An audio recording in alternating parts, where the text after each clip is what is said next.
My parents are telling me that they're going to actually disown me. Well, why would they do that, you're probably wondering. It's because they want me to pay for my sister's operation. But I'm refusing to do so because it's her fault that she's in this situation, and my family has enabled her for so many years. Let me tell you what my sister needs. Since my childhood, I've always been hardworking, but my sister Amy's consistently gotten herself into trouble. Before Amy was born, my family raised me with very strict rules. They had zero tolerance for failure in my education, so I worked tirelessly. However, when Amy was born, my family's attitude towards me changed. They spoiled Amy, lifting the strict rules that they applied to me. Consequently, I've always felt a sense of envy towards Amy, because while my responsibilities kept increasing, she had none. Amy had become so spoiled by my family's treatment that she was even trying to interfere with what I had. So, during my university years, Amy was in her first year of high school, constantly receiving complaints from the school. If I were in her place, my family would not let me leave my room and would impose strict punishments. However, they merely scolded and warned Amy. I could not understand the discrimination, given that I was successful and hardworking. When Amy reached her senior year in high school, she ended up in juvenile detention because of theft-related things to her friend group. My family's reaction was to blame themselves, saying things like, how could they not provide her with good opportunities? Even though I graduated from university with honors, my family accused me of being lazy and unsuccessful. As soon as I found a job at the bank after graduating, earning a good salary, my family stopped working. And guess what? I became the one supporting them financially. I had hoped that by doing this I would gain their approval, and meanwhile, Amy was trying to hide her alcohol addiction, constantly getting into trouble and barely managing to graduate high school. Despite my efforts to be a good sister and guide her onto the right path, we would often argue about her giving up alcohol. However, my family blamed me for pressuring Amy rather than appreciating my attempts to help her. One day, Amy asked me for the money without our family knowing. Normally, I would have given it to her, but the amount that she requested was substantial. So I could not trust Amy, and instead I informed our family about it. That day, as we gathered at home and talked, I expressed my anger towards our parents for spoiling Amy so much, attributing her current state to their indulgence. However, they insisted that Amy would get better over time and have no real issues. While we argued, Amy claimed that the money was needed for hospital expenses. We were all shocked, and our concern shifted towards Amy. She said that she wanted to quit alcohol and needed a kidney transplant. Initially, I did not believe her, because this was Amy, who never did the right thing and always lied. However, when I saw the medical reports in her hand, I was deeply saddened. Despite all the conflicts, she was still my sister, and I was determined to support her in her treatment. Without informing my family, I went to a private hospital, thinking I could find a good doctor and arrange a surprise through my connections just to get a discount. I showed the doctor the medical reports I secretly obtained from Amy. However, my friend, he informed me that Amy was healthy, and I was disappointed. I expected a lot from Amy, but I did not anticipate her lying about such a serious matter. When I returned home, I shared what I learned from my doctor friend, and Amy tearfully accused me of slander, claiming that she was on the verge of death and insisted that I needed to give her the money. Despite my attempts to explain that she would likely get involved in trouble again after taking the money, my parents did not believe me. I couldn't fathom what else I needed to do to prove that Amy was a liar. My parents were adamant that I either provide the money for the transplant or leave them home, because according to them, I was undermining the family by fabricating lies due to my envy towards Amy. They mentioned having savings in the bank and asserted that they could manage without me. I was furious, realizing they only saw me as a source of income. I gathered my belongings and left the house. They always told me that they loved us equally, but despite having concrete evidence in my hands, they chose to believe Amy instead of me. I was their daughter, and the one financially supporting them, and Amy was the one exploiting them.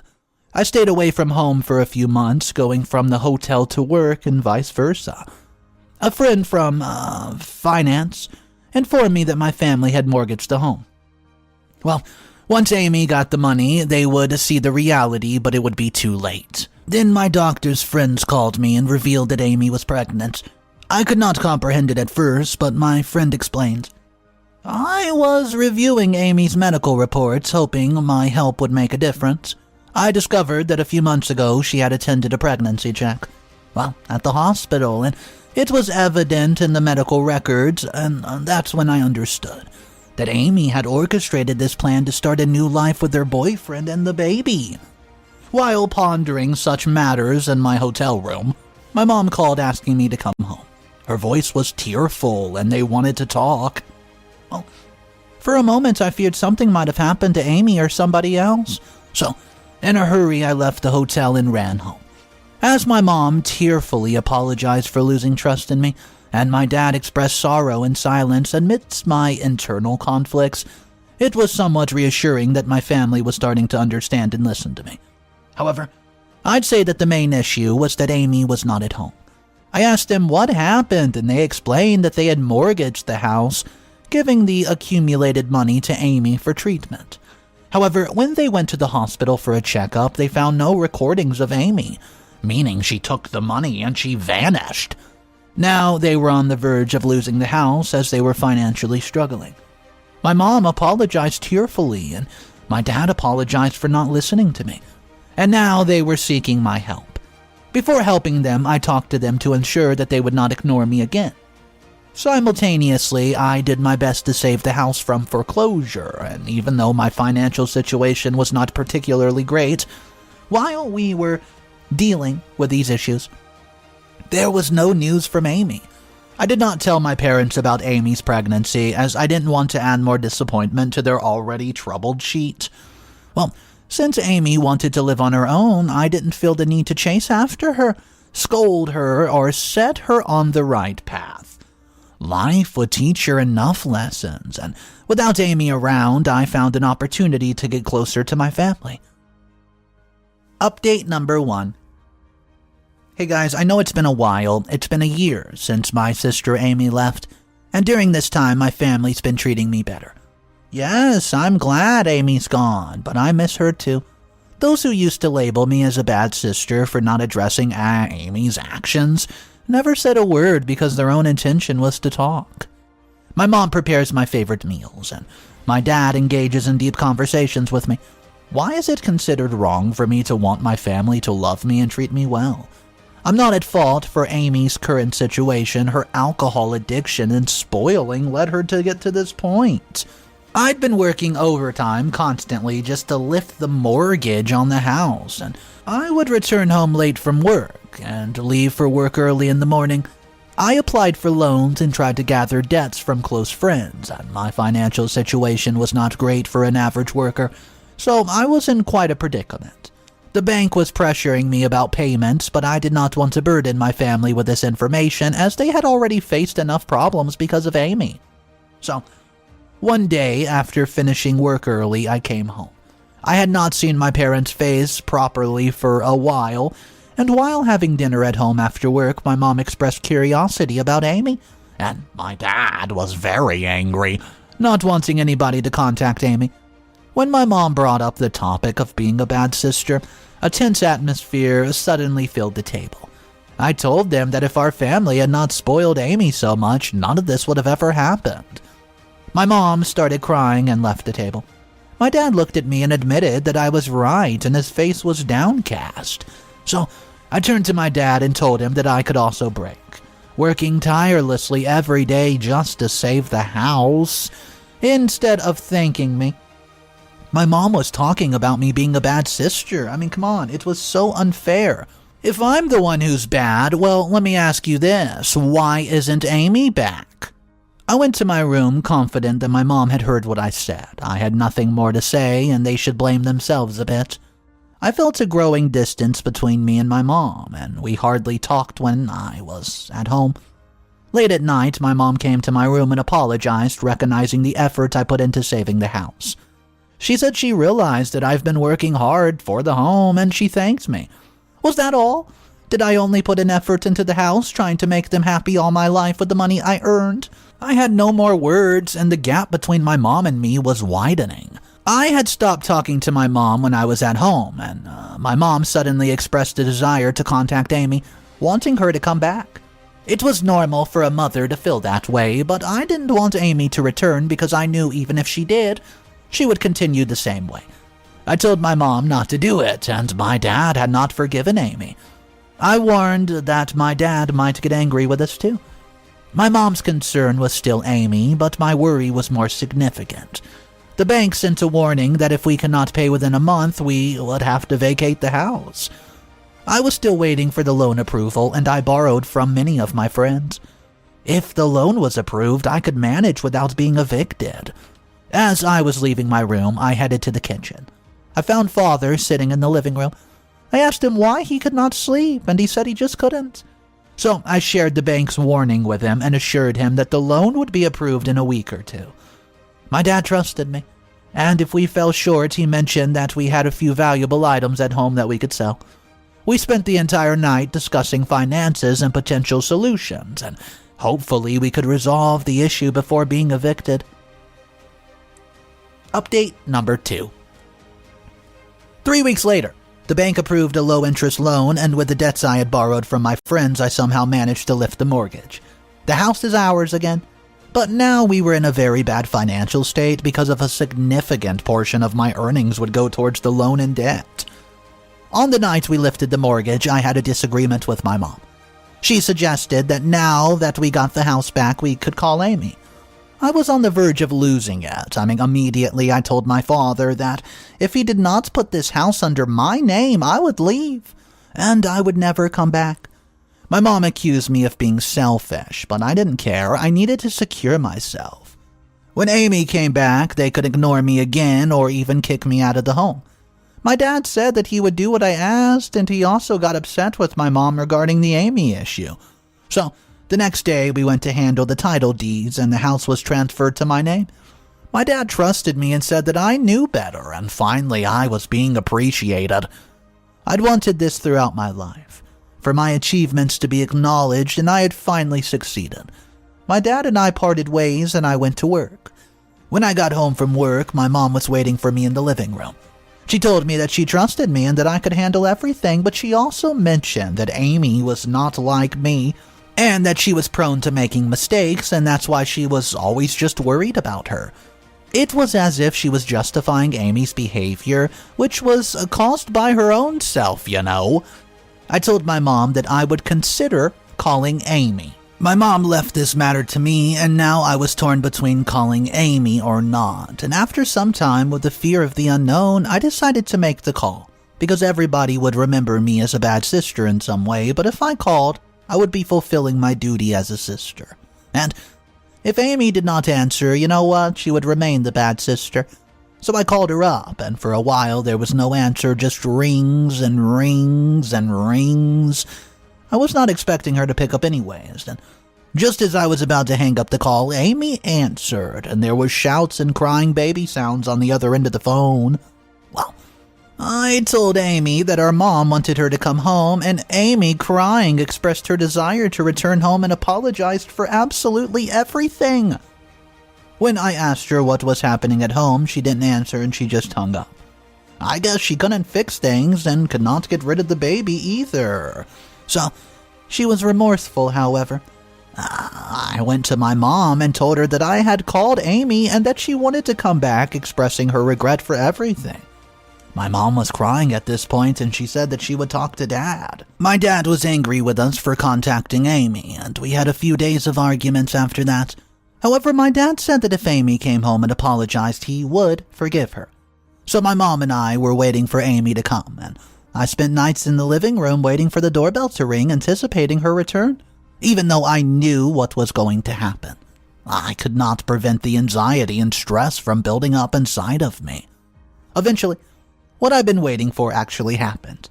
Amy came walking through those doors at midnight, soaked from the rain. Additionally, I was faced with the thing I feared the most.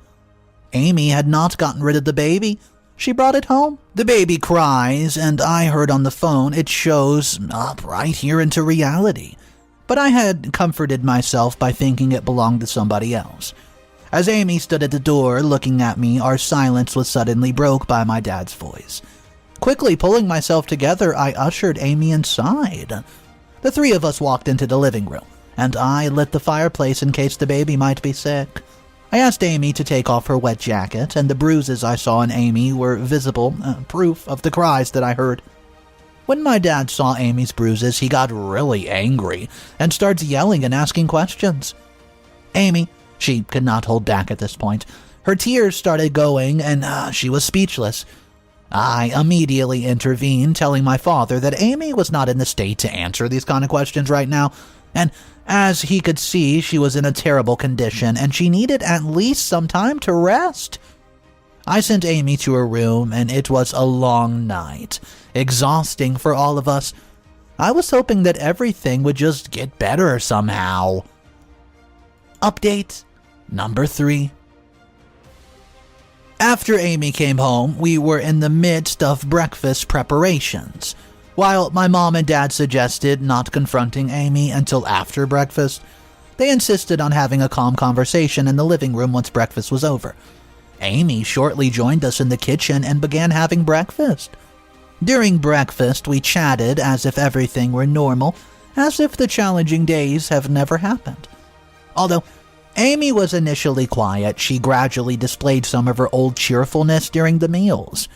After finishing breakfast and moving to the living room, Amy broke the silence with an expression of remorse, offering apologies. I urged her to tell us everything, emphasizing that if she does not, our family might struggle to support her. My father held back his anger, and Mom even tried to hide her tears, and Amy just revealed that she's become pregnant and decided not to get rid of the baby. Well, after her boyfriend Carter persuaded her, and they planned to run away together, deceiving us in the process. Initially, things seemed fine after they escaped, but as time passed, Carter became unemployed and turned to an alcoholic due to financial issues and conflicts. Amy left with no choice and had to deal with taking care of the baby at home.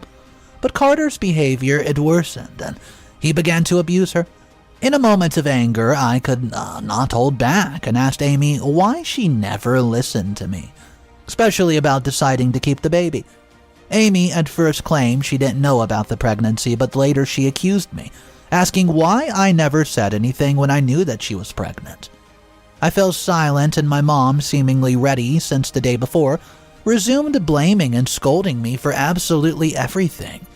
My dad, taking my side, held my hand and defended me.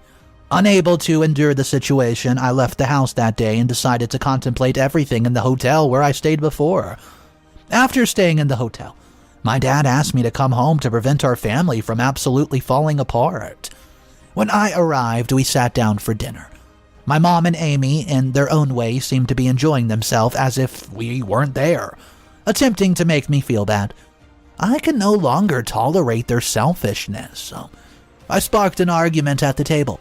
I got angry at my mom for indulging Amy, and even though I tried to stop her, I got mad at Amy for making a mistake and then blaming me. Yes, I knew about her pregnancy, but it wasn't my problem that she seemed too foolish to understand, as I had my own issues to deal with, you know.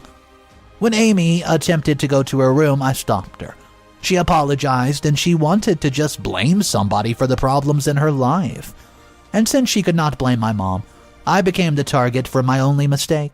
Well, my mom silently expressed her sorrow and apologized, and I had no words left for her. Before going to my room, I told them that I would not forgive them, but I would at least try to behave better, and they should remember that the house was in my name, so if anybody did not like it, they were free to go. Amy stood there in shock while my dad tried to support me, told her about how the money was obtained and how I had helped. Amy burst into tears upon hearing this, guys. I was tired of Amy's tears, so I turned to her and said that if she was upset so much, she could get help with the payments herself. After all, she needed to repay the stolen money anyways. Things weren't going back to normal just because she returned. Okay, I felt sorry for Amy. She's been through terrible things, but she needs to take responsibility for her actions.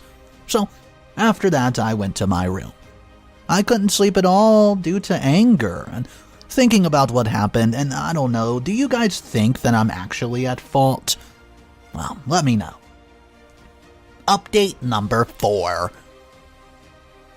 Hey, so a few days have passed, and during these days there's been tension in the house, and even our only calm day did not go very smoothly.